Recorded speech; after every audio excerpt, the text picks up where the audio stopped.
Good evening, everyone, and a warm welcome from Cape Town, South Africa. Welcome to all our attendees from around the world. It's a great day to be in the session today. We'll be looking for a very insightful and a very inspirational session with obviously a guest of honor, Mr. ANDILE DYALVANE. So this partnership with ANDILE and Sunderland Private Wealth, I suppose I should have introduced myself. My name is Genius, I'm from Sunderland Private Wealth. The partnership with Sunderland Private Wealth and ANDILE started about 2 years ago. So we started as a campaign, as a brand campaign.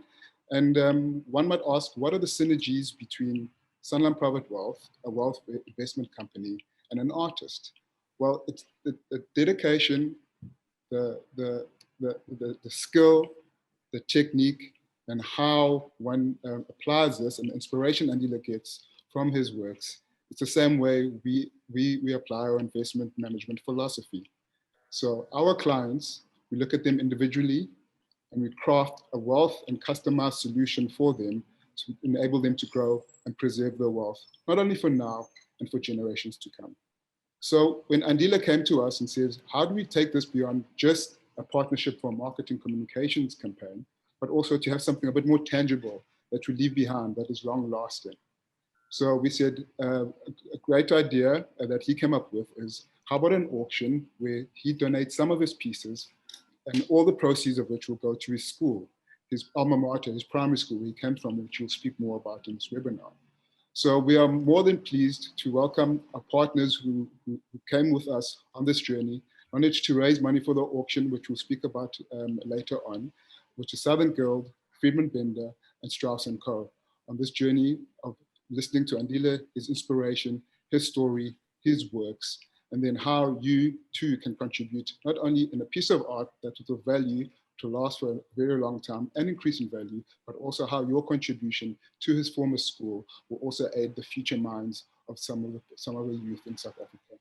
So without further ado, let me hand over to our moderator for the evening, Wilhelm van Rensburg, who will take you through this fantastic presentation of ANDILE, where you can be inspired and see the skill and the beauty of his artistry. Wilhelm, over to you. Thank you, Genius, and welcome to our guests. And just to get you a sense of how we are going to proceed, first of all, I'm going to talk to ANDILE DYALVANE, and he's going to tell us about where he comes from. Then I'm going to speak to Trevin McGowan from the Southern Guild, the famous Southern Guild Gallery in Cape Town, and Jennifer Olshan from the Friedman Bender, and then back to ANDILE to talk specifically about the 5 works Strauss & Company is auctioning. So ANDILE, first of all, I want us to look at where you come from. I mean, you were born in the Eastern Cape, and I want you to tell us about growing up in that wonderful village. Yes, good evening, everyone, and afternoon, perhaps on our side, perhaps morning in other parts of the world. And I'm here really honored to have everyone here and have this platform and, to speak about where I come from and for the cause that we're about in trying to contribute back at home where I come from, which is the village in Ngobozana in the Eastern Cape, Keskamakhuku, in the Amatola Mountains. So I'm a farm boy, or I'm a country boy. And so I grew up there, and I was born and I grew up there, went to school, I walked and worked the land. I grazed and looked after my father's livestock, and so as the village livestock as well. And I'm speaking of horses, cows, goats, every farm animal you can think of. But in our case, we didn't know it as a farm, but something that you do every day. As any boy or any child, you have specific chores and duties that you have to do.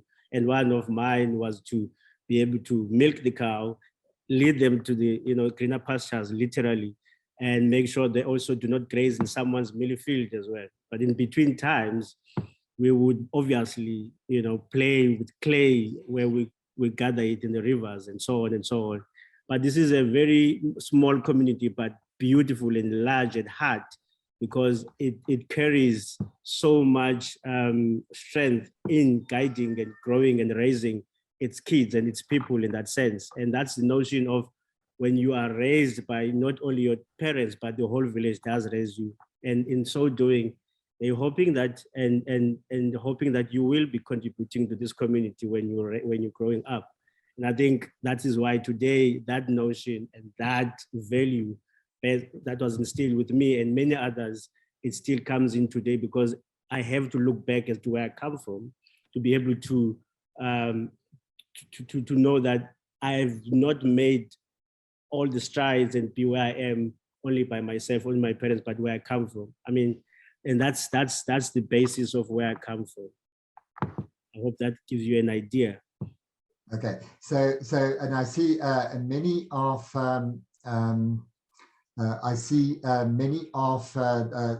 vessels here, and I'm sure that also played a big part in your village. But you mentioned the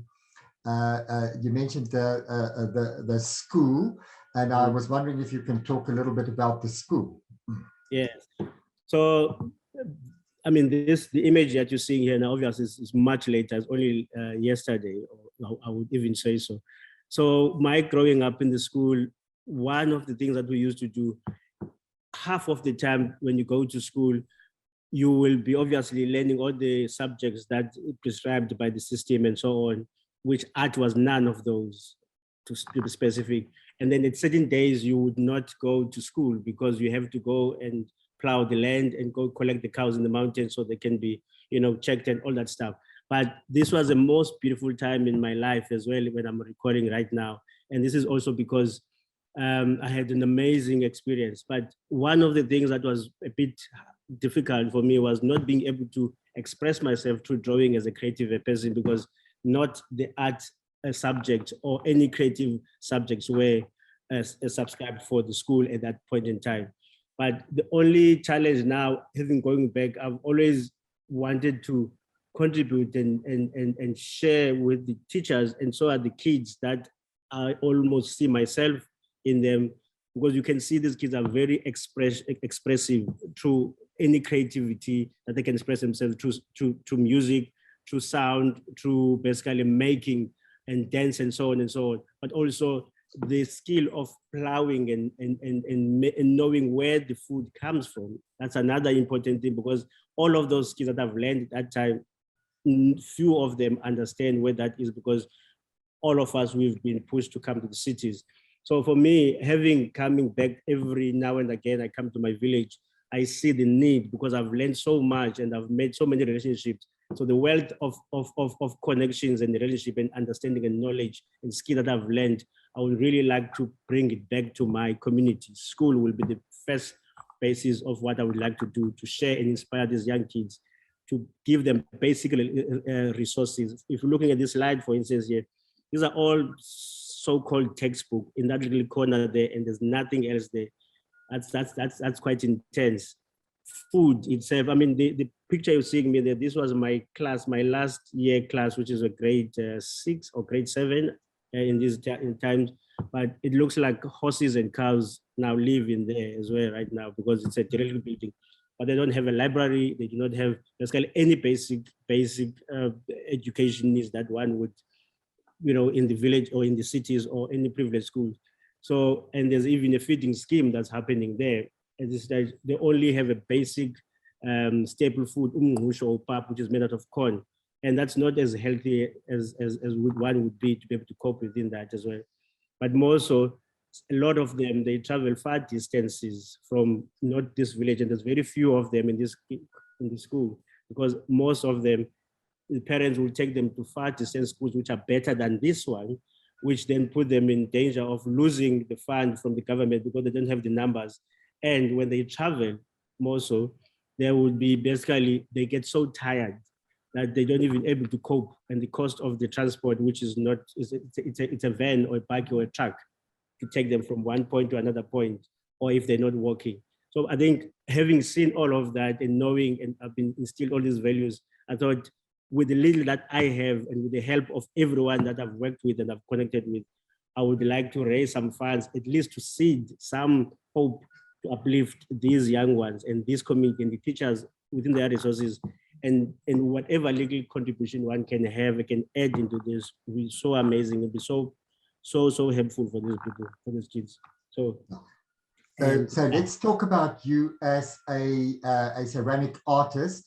And we wanted to know where you studied, and I'm sure certainly one of the first highlights of your career as a ceramic artist would be Imiso Ceramics that you founded, if I'm not mistaken, in 2006. Correct, yes. So when I finished my schooling in the Eastern Cape, which was when I finished my matric in 1995, so I came to Cape Town with the hope of getting either a job or going to an art school, which I only thought that I would just sit in a desk and draw, because that's the thing that you used to get into trouble. I used to illustrate or doodle, rather, let's put it this way. So when I got to Cape Town, a friend of my brother's, long story short, referred me to a college in the township here in Kukuletu, which, because he saw my sketches that I used to do when I was high school. So I enrolled at this college. At that time, it used to be called Sivuile Technical College. It's under the College of Cape Towns now. But what's very important here that I need to mention is that when they said to me, here's a sketchbook, and this should last you for a whole year, and all you need to do is just draw. I finished it in a week.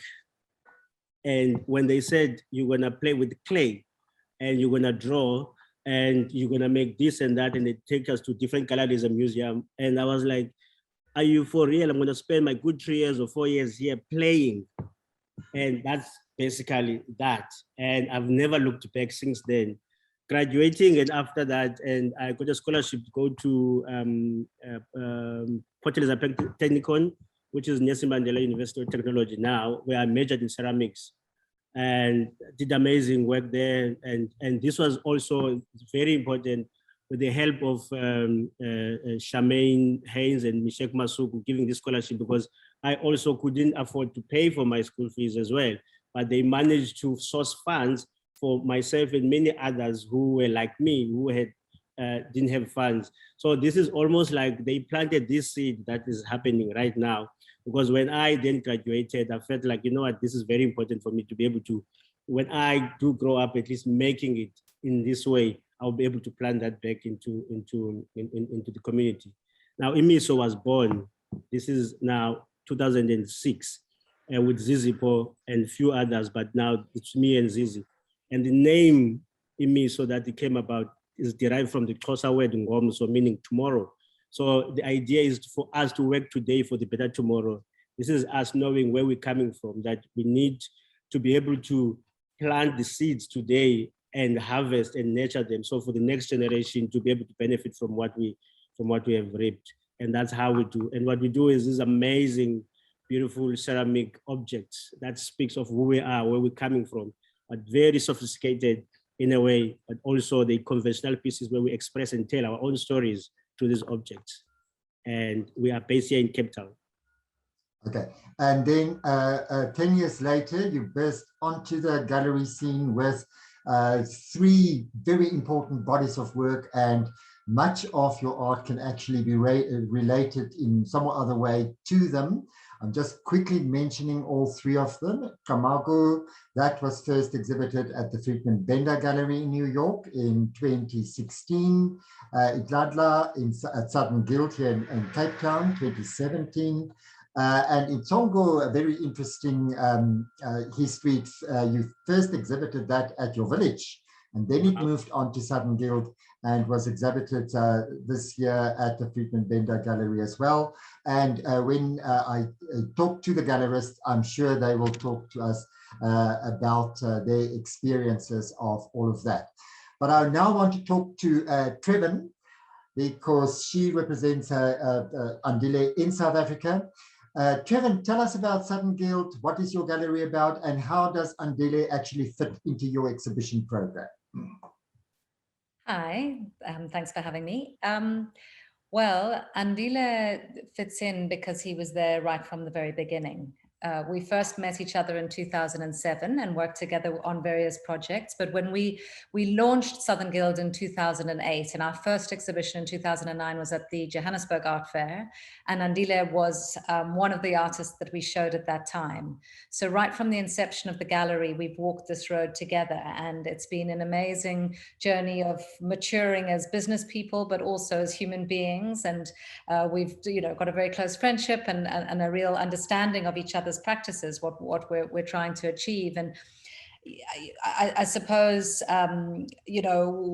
what we do as a gallery, I think, is beyond just show beautiful work. We try and work with artists who are putting things into the world that take up space that should be taken up.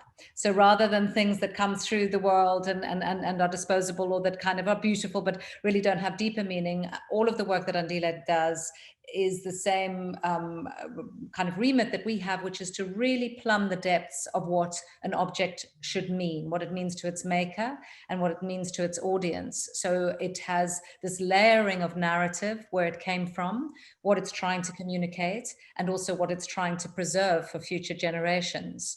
So when we did this show at Ladla, we moved galleries from Woodstock to the Silo district. We're just near Zeitz-Mocker. And I said to Andile at that time, and it still holds true, that this was the most important exhibition I felt we had ever done, because beyond just this exquisite body of work, he was actually preserving language and preserving processes and rituals and habits that he had grown up with, and that had been part of the legacy of his community, that were no longer being undertaken. So farming practices, words that were used for implements or for certain kind of pests within the growing process, they were words that when he spoke to a younger audience, to people that he knew, those words no longer existed. So these pieces, one of which, this large piece on the left, has just been bought by one of the most important institutions in the country, and all of these pieces have found homes. But really, they will preserve for generations to come something that will be lost, perhaps, in language and in everyday life. Yeah, and this was the second big show you had of him. Yes, so the second solo was a collaboration between Friedman Bender and Southern Guild, with Andile's wish that, as he's become more and more successful, and he has a lot of museums who've collected his works, and he's been at residencies all over the world, but he felt that where he came from didn't get to see the work. They would have to travel to Cape Town or to New York or London or wherever to see the pieces. So we agreed that it would be really meaningful, especially after COVID, to take the work to them.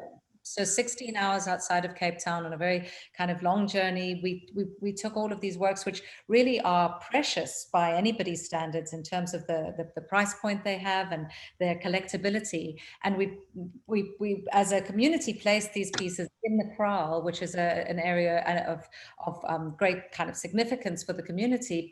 And we were invited to partake in a 4-day celebration of leaving a piece there to respect Andile's ancestors, but also of feasting and drinking and singing and speaking. And it was a wonderful thing for our gallery to be, invited in and to share alongside each other this very, very significant moment, I think. And I think it's very rare that an artist gets to take their work and premiere it in a very small group of people, so remotely. And why I think this initiative is so significant is that you could see that the community and the kids around, and for us as a gallery, this is a very important thing, is how do you inspire the next generation of new thinkers and artists and leaders, really, because Andile is a leader. He's a spiritual leader and an artistic leader, but a leader of people, really, in his way of thinking. So to have the community understand the importance of bringing the work there, that this was so important to Andile, really gave a kind of sense of pride and confidence and elation, really. And for these 4 days, we were all kind of in this wonderful bubble of celebration and joyous recognition, really. So it was great. And what was wonderful was that it then went on to New York. So it was a 3-stop tour around in Ngobazana, Southern Guild, and then New York. And the work the collection is pretty much sold out, which is very exciting. Yeah, and I think one of the phenomenal things that you were instrumental in was to expose him to the international market. And there are a couple of slides that you can just talk us through about the manner in which you did all of this. So we started to exhibit internationally from 2011. Design Miami was the first fair. This was in Design Miami Basel. And the piece that is in the front is not the exact one, but it is the docs table. It's part of that series that is in the permanent collection at the Vitra Design Museum, which is not far from Art Basel. So we were very lucky to take our stable of artists to these two international fairs in London and New York and Miami. So this is Basel, along with about 12 or 14 other artists. I think you can see their names on the walls there. The docs table is the view from Andile's studio, which used to be at the top of a building in Woodstock, and he had 360-degree views of the mountain and the harbor, and this represented the containers and the moving of pieces in the harbor below him.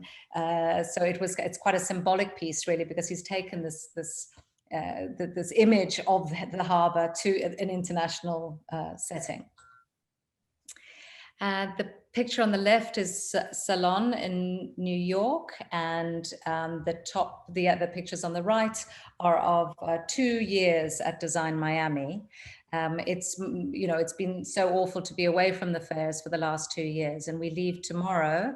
My gallery team and Andile is going to join us on the weekend to go back for the first time in 2 years. And it really is, there's an incredibly receptive audience there. They understand the work that we do, and we're doing a purely ceramics focus this year with 4 ceramic artists, which we're really excited about. We've already had amazing responses. This is Pad in London.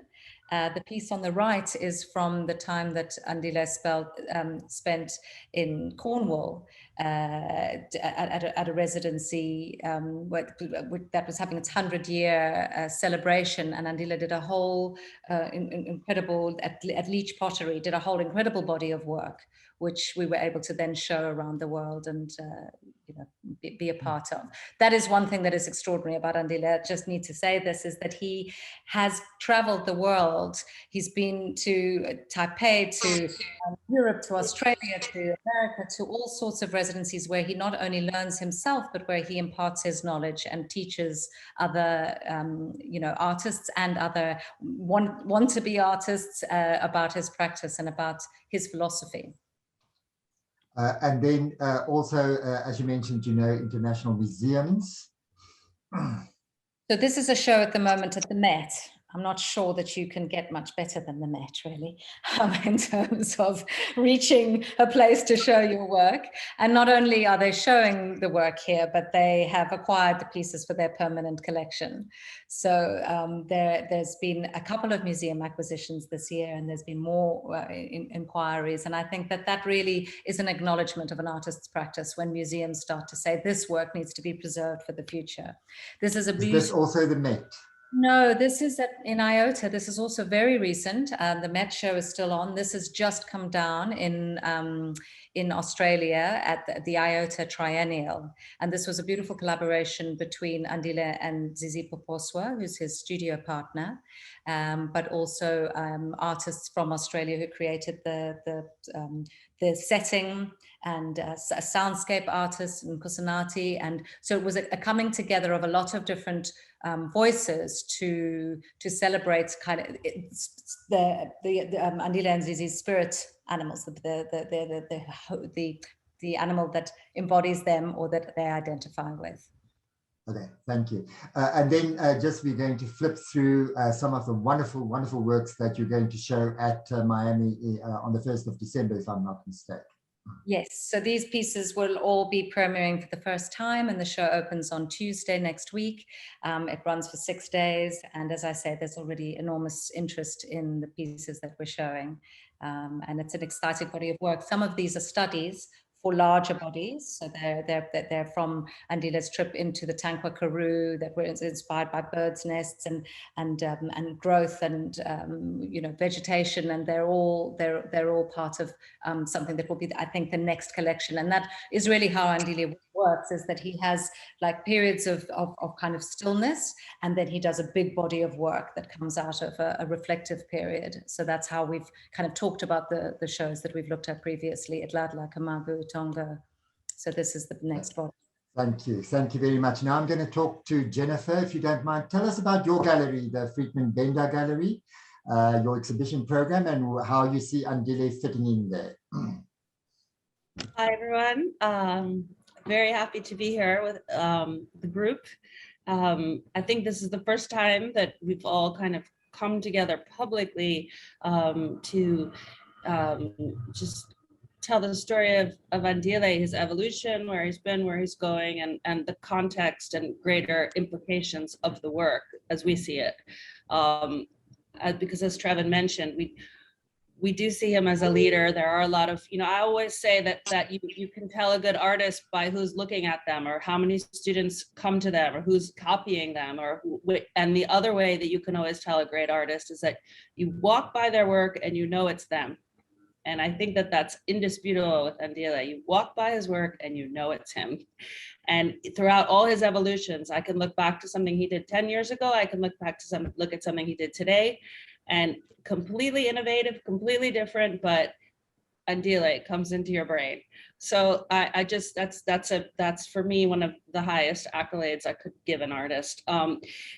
Our gallery is very, very broad-based, or that's we aspire to be. It's an ambitious program covering as many continents as we can.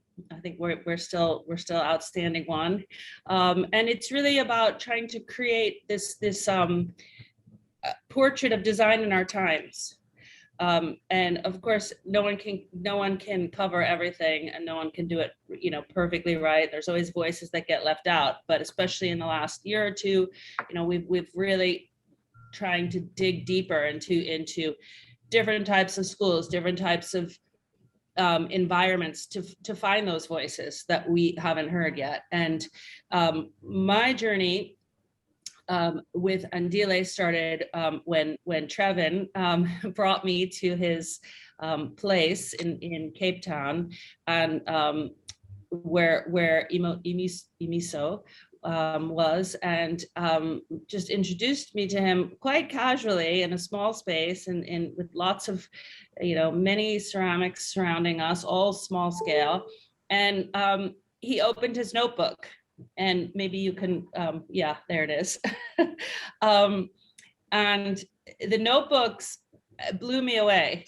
I was surrounded by ceramic. I saw the kiln, I saw everything, but it was really the notebooks that gave me just a glimpse of what could be possible. The translation of ideas through the pen onto the page is another thing that I've always really admired on the greatest artists and the greatest thinkers, is that the language, how quickly the ideas are on the page that he maybe could not even express himself in words, was something that really took me. And you don't see it here, but there were pages and pages, and they were stuffed full of ideas, but also very grand ideas. What really struck me was the scale of what he was thinking. In comparison to what I was seeing in the space that I was in. Now, granted, it was a small space, there's a small kiln, there's some limitations, but the first thing I thought of, and I spoke with Trevin about, was, let's go bigger. How do we get bigger? How do we get the gesture of what's in the sketchbooks to actually be a reality? Not just for the sake of big, but for the sake of expressing all of these ideas. And so we started working in collaboration with Southern Guild, and as a point of departure, we looked at many of the drawings. And for the first show in New York, we really tried to, it's actually quite different. There's a good comparison between the first show and the second show, because the first show was very much looking towards what we thought was travelable, or what we thought was exportable, or what we thought might receive attention, or people could access to an extent. So one thing about it is that it's a collection that seems to fuse the rural and the urban, I would say. So there were, you know, we were looking towards New York City. Andile was stationed in Cape Town in the midst of the docks, as Trevin explained. But there were all these memories of how he found his language. And there were all these, you know, formative ideas that also were coming out. So for me, the show is a real fusion. There is also a docs table in here. I don't know if you have a slide of it, but these are the sisters, for example. I mean, how much more relevant to your home could that be? And so, but you see these shapes, they look cubist. They're very much, I think, influenced by city life. Just the angles of them and the movement. There's also like a kind of, there's a movement in them. They're not futurist, but they definitely, at rest, they actually feel like they're moving. And they're not calm. They're not in some ways nurturing. They're exciting. They have a red stripe, like a red stripe down them. So there's really this kind of beautiful resolution between the past and the present for him at that moment when he was there. I think one of the docs tables, you don't see it there, but anyway, there are docs tables with scarification on them, for example. So they're elements of the table that have these memories of where he's from. So again, to me, it represented a real fusion of worlds. And as Trevin pointed out, they're, you know, having traveled and having moved around the world so much, the influences seep their way in. What I love about this collection is that it was done with always Andile's voice and always his hand. As I said before, you can just, you know, it's him. He's not overwhelmed by those influences, but he processed them and expressed them in his own language. Yeah, so I'm just showing a couple of others. There he is making one of his monumental works. And then recently, earlier this year, you had this exhibition. Yes. So again, sort of just to stress that Andile's work is a story that we haven't told. And that's really what drew me to him, aside from the obvious ability and uniqueness of his work. But this, as opposed to the last show, is very much about home. And that is why the pieces began at home in the village. And in a way, I can't say for sure, and perhaps Andile can answer this, but you know, these were created during lockdown or during the pandemic. And the drawings, some of them were drawn from what he had always been thinking about, this language that he created and then translated into clay. But it's sort of, it was a confluence of factors, starting with, you know, we wanted to tell the next story about Andile, continuing to meeting Trevin in Miami and her saying, you got to see what he's up to. You know, I have to show you this video of him in his village. And at that point, and I really want to stress this because this is definitely a different way of thinking about things than we do in New York and we do in America. At that point, I realized that Andile was as important as a healer as he was as a ceramicist. And that, in fact, the context of his work in his own village was that he was a healer working through this medium to access people and to ameliorate things, and in many ways to address trauma and move beyond. And that is how the work was seen. Whereas, you know, for us, I always thought of him as a ceramicist, and this when I saw this video of him in his village, it really opened my eyes to what he sees and what the village sees as his most important role. So anyway, that's how we got to this show, which we obviously collaborated with Southern Guild on, and but it really the story, and what I was amazed by is how enchanted people were by each letter, each story, each nuance of the village that ANDILE came from, which we did not give our audience enough credit the first time in some ways, because people were enchanted by these stories, but not only enchanted, they brought it home to themselves. They were able to relate to it. And that's, I think, we fulfilled ANDILE's mission in many ways by putting it out to the world. You also publish a series of catalogs, and they are all available in PDF form, and you can just go to their website and page through them. I can't rave enough about them. I think they are absolutely fantastic. But Jennifer, I want to ask you, how was ANDILE's work received in the US? ANDILE's work was very well received in the US. I think we have very little work left even, because everybody really took to it. Certainly the second collection was just about sold out. Several museums interested and or purchased.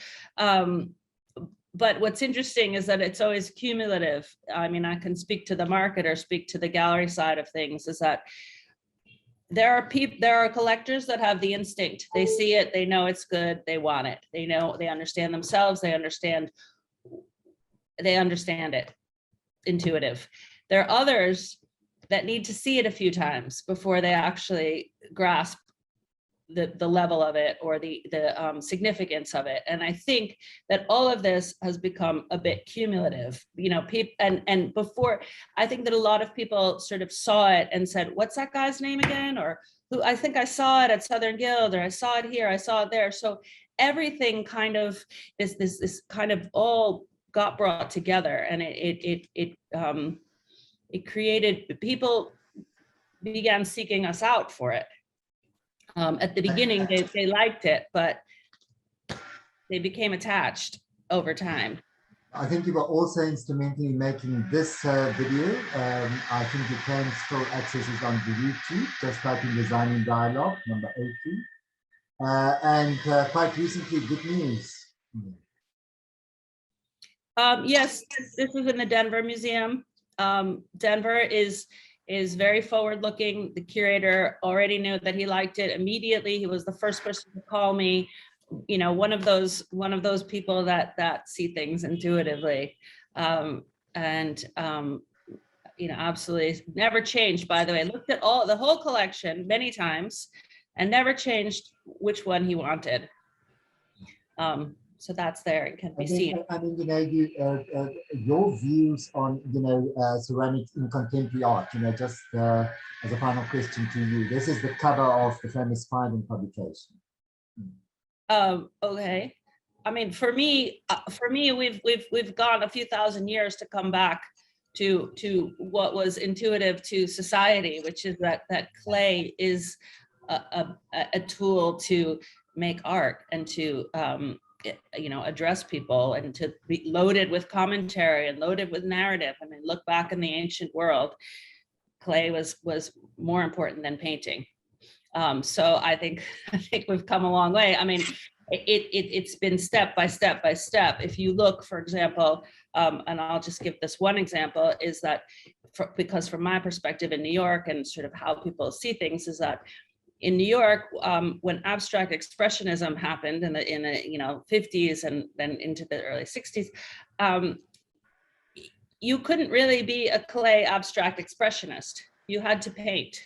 On the West Coast, however, far away from the center of where all this was happening, the culture of clay as an expressive medium for contemporary art was booming. because they were free from the shackles of this, you know, New York school abstract expressionist idea. So you had all these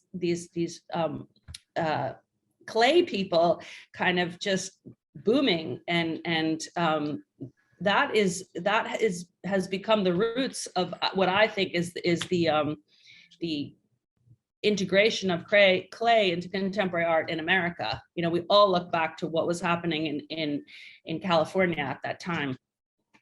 But as I said before, Jennifer, love your answer. But let's move on. I want to talk to Andile's work that is on auction at Stars and Company.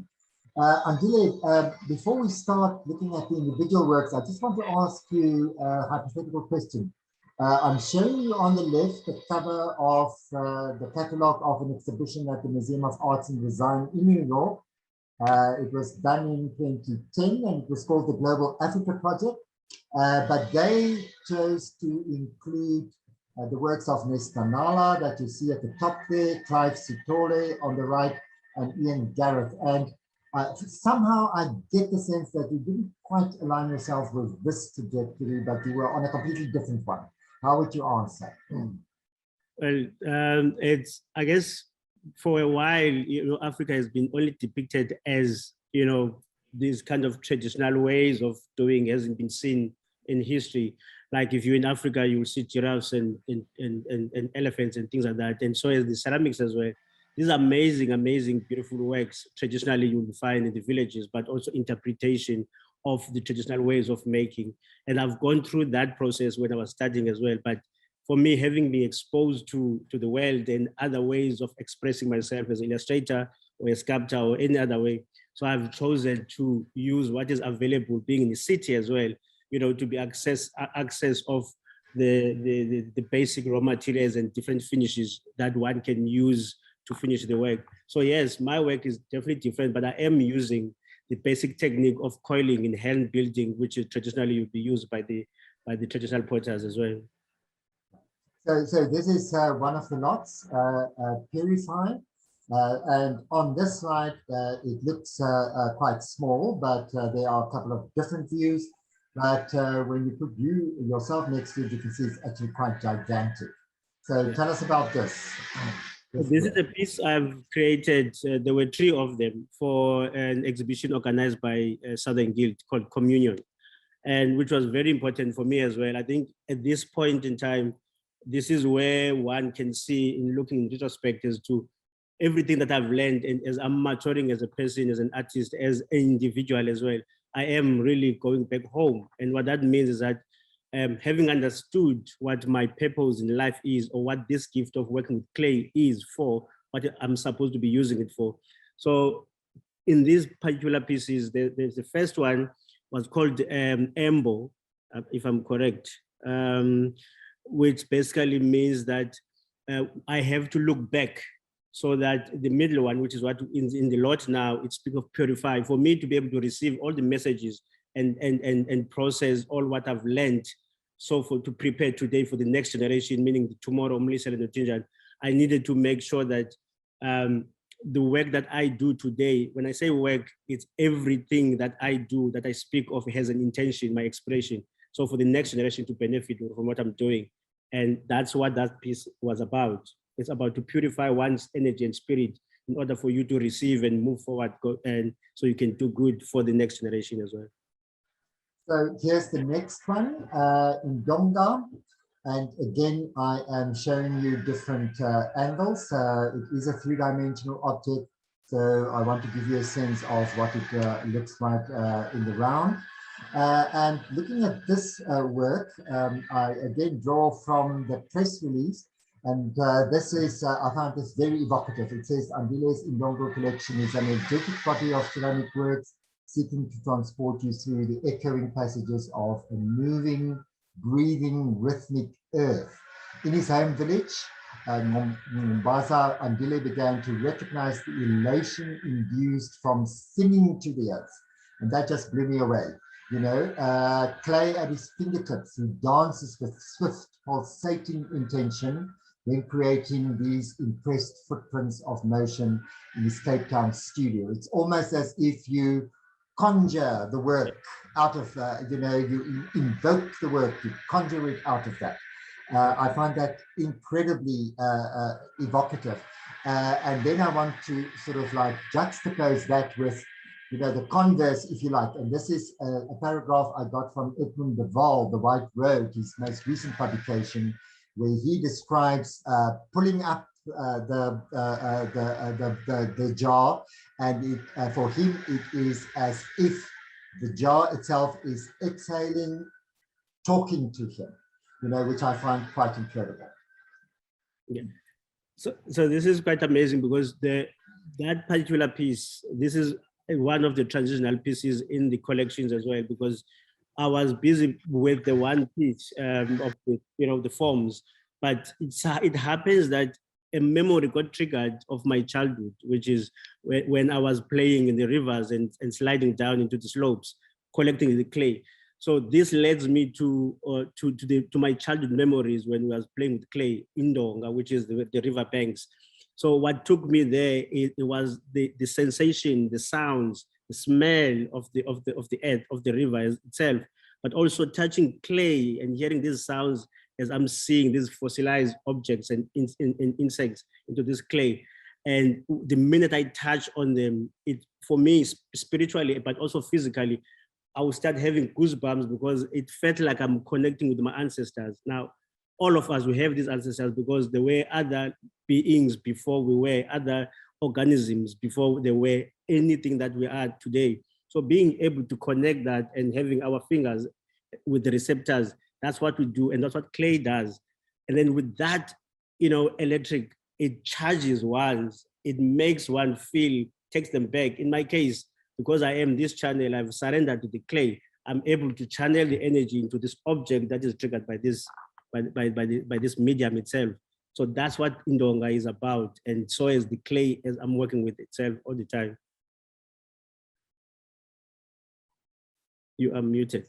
We're looking at a third example, scarified, and again I'm going to show you different angles.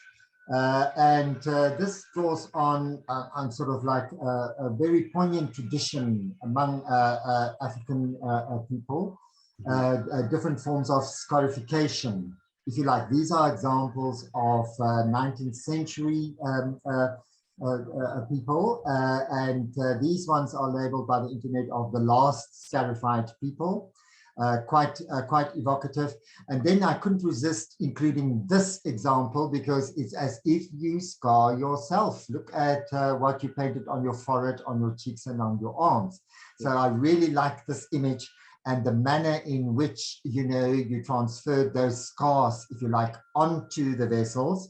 Because it also reminds me of, and this is an example from early 20th century archaeological research, where the scarification, the shapes there were transferred from people, traditional African figurines, and then onto the clay. And I see you basically doing the same with yours.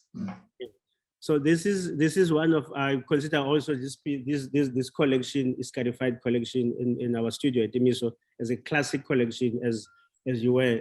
Because when I started making these forms as the traditional beer pot inspired, the clay pot, so I started making these patterns, but the incision there, again, it was very voluntarily in a sense, because the whole idea there, I was trying to really cut into clay so I can put a tea light candle so the light can shine through. Little did I know that when I saw that, the next thing I didn't even control of was I started inlaying red underglaze and the manganese oxide, which then led me to a memory which I've undergone as well as traditionally and ritualistically as well in my village, the tribal markings for different reasons as we know it. So for me, this was very important when I decided to take this element as my signature element, because it spoke of where I come from, and also educating those who were not aware of why these markings were for. And also because the generation that we are now, and the younger generation, they obviously want to look like in the magazines and televisions and airbrush and whatnot, but little they know what was the purpose of this. And some of, I remember meeting a couple of people responding to people who have markings as if they are either barbaric or they may be, you know, I don't know, something wrong with them. But there's a reason for these elements. And for me, this collection was a talking point, was a conversational pieces and education, but also really having to say, I am proud of who I am, where I come from, with the markings that I have, but also for the next generation to be able to see this documentation of these elements as to what is it that we are about and why there is this reason these markings are for as well. You can identify yourself through certain markings. You can be seen as to what age and what stage in life through these markings. And also you can be healed by making certain marks in your body by a specific person in the village as well. So this is paying homage to where I come from. And this is, again, very much earlier element in my career as well. Okay, so a very fascinating series, and this is an example of it, the Africasso. Again, I'm showing you wonderful different views here, and other examples that you did in the same series. I think these were exhibited at Southern Guild. And of course, that it's a contraction between Africa and Picasso. Picasso, as we all know, I think, a well-known ceramicist as well. Here you see a couple of examples of his work. Also, I think around about the time you established IMISO, there was this exhibition, Picasso and Africa, but I think you managed to contract it to Africasso.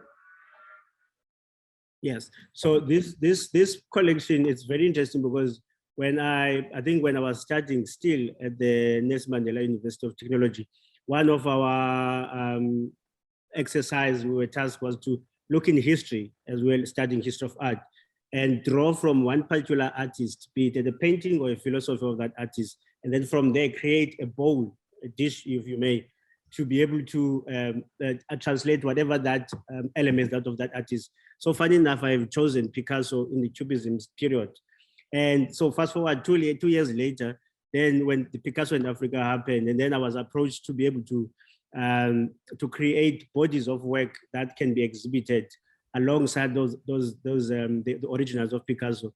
And this was not because of the illustration you see in this piece. It was based on the African artifacts that my earliest work at that time was inspired by, the milk pails, the mask, and the traditional beer pot and so on. But what this led, though, from the illustration that I used to do, as I viewed and respected Picasso only as a painter, not as a ceramist at that time. So I started taking my illustration using the signature line of scarification onto these vessels.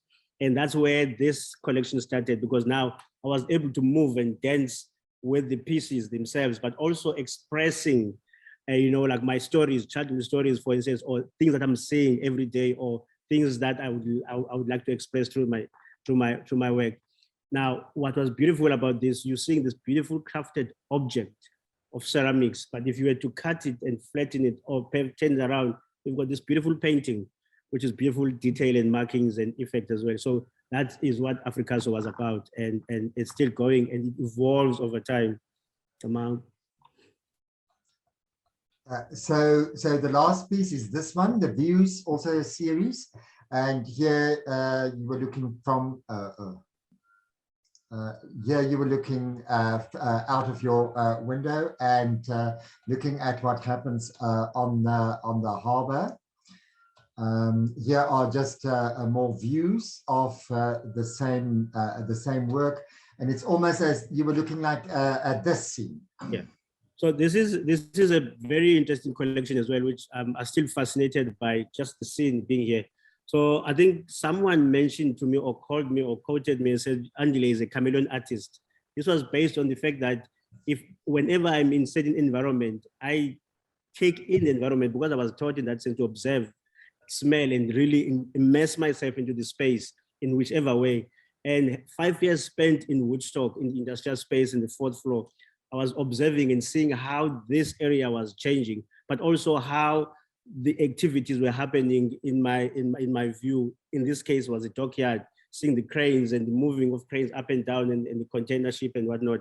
So this was a depiction of that, which led to me literally viewing through the window in my studio. This collection was about that, taking cogs and objects that are found around the harbor, around the studio in this gentrified area, sort of like creating a footprint as if I am documenting and recording the time and space where I was in this life and this time in my space. So this is really a paying homage to my time here and everything that I've observed in this rustic industrial area in Woodstock.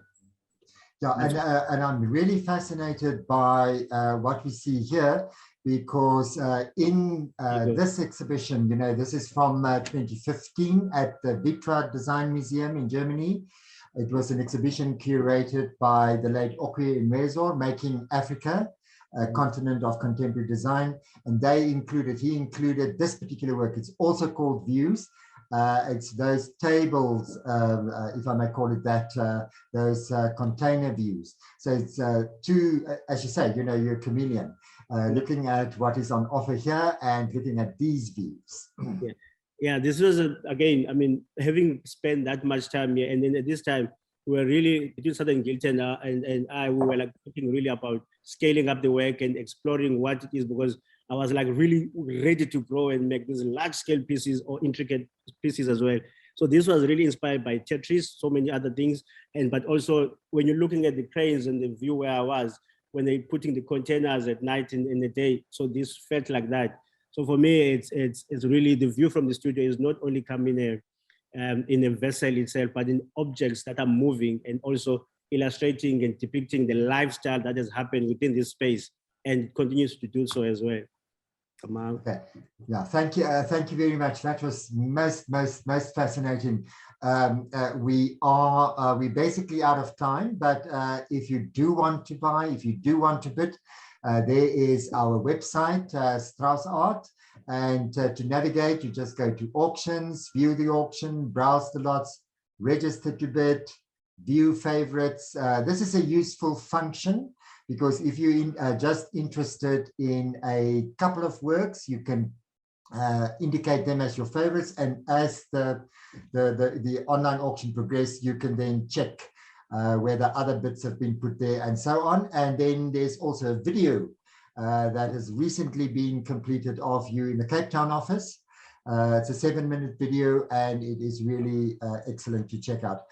What I'm going to do is I'm going to stop sharing, and if there are questions, you are most welcome to put it in the chat, and then our 3 panelists, I'm sure, would be quite willing to answer. Thank you. So if there are any questions, you are most welcome to put it in the chat, and the 3 speakers, I'm sure, would be quite eager and willing to answer. No questions yet. So final words, last words. Trevor, let's start with you. Looking forward to Miami, no doubt. Unmute. Yes, looking very forward to Miami, really excited to be sharing that time with Andile there too. I just wanted to make one point when you were talking about ceramics and kind of the rise of ceramics and how important they are now, and they are becoming more and more recognized and more sought out. I mean, the first ceramics were found in South Africa, or not in South Africa, in Mali in 9,400 BC. So it's a long journey that we've been on. But I suddenly, this thing occurred to me that we as humans sort of return to the earth, and ceramic is earth. And I feel there is this connection of that we are made of the same thing, really. It is like something that is born of our body. We're kind of closer to that than anything else. And so I think that's also, we're attracted to ceramics on a very intrinsic level. A fascinating answer, fascinating. There is one question for you, Andile. I can't hear you. What is next for you? That for me, that question. What's next for me is, well, it's a very tricky one, but I'm not thinking of anything at this moment other than just, thinking of going home in the villages in Eastern Cape and start settling there and inspiring my community. And hopefully I can teach what I've learned. And possibly the next body of work will come not only for me, but within my community. I have no idea, but that's what I'm seeing coming. And filling those sketchbooks, I have to confess that when Jennifer sent me that image of the sketchbook, my heart melted. I was blown right out, because you know those preparative sketches for me, look at them. They are absolutely magnificent. You know, for me, it reflects a type of cognition, you know, what goes on in the mind of an artist. I can see you thinking, you know, so that's why I absolutely love and adore sketches and drawings. There's another question. Jennifer, perhaps a last word from you.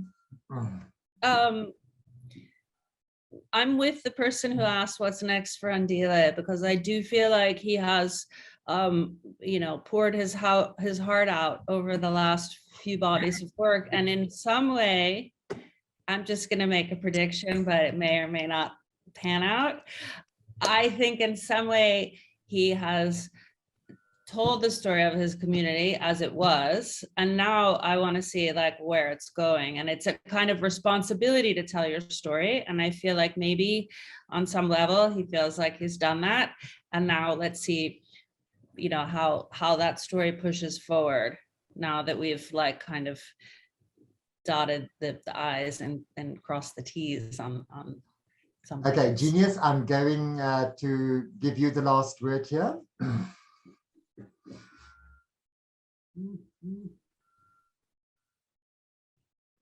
Genius.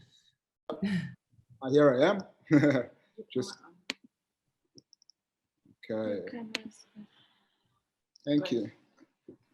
So thank you, everyone. What a wonderful, insightful session as I had. Willem, thank you for being a fantastic host for us.